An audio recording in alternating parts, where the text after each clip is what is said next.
What you see here is $10,000 on the table. You can take this money as a loan, but I will charge you a little bit of interest rate. Like most people, you take the money and you go buy a nice car. But in 10 years, it's time to pay me back.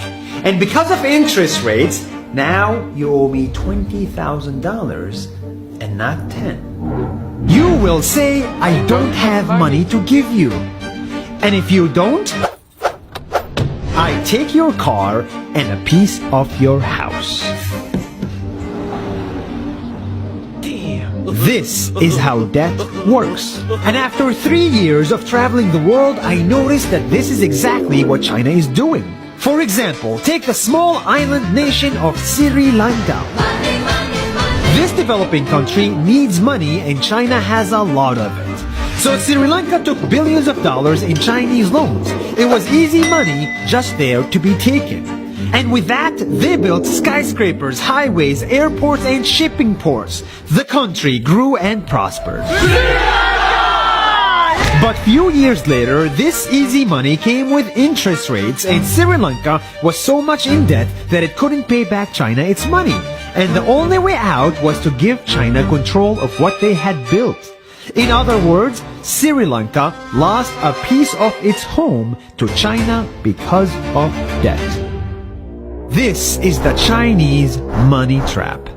And it's a real thing I saw all over the world.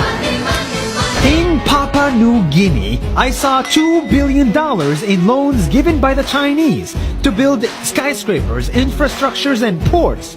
But there is no way this remote developing country can pay it back or its interest rate. And the only way out is to give China control of the country.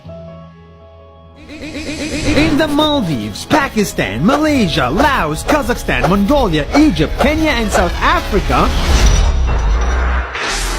the same thing is happening, and many countries are struggling to pay back Chinese loans. If you look closely, all these infrastructure projects like highways, ports, and bridges connect to China through the sea or through the land to form something far bigger, far more powerful than just a bridge.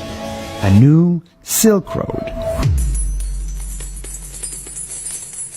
The world is already made by China, and I think slowly it will be owned by China.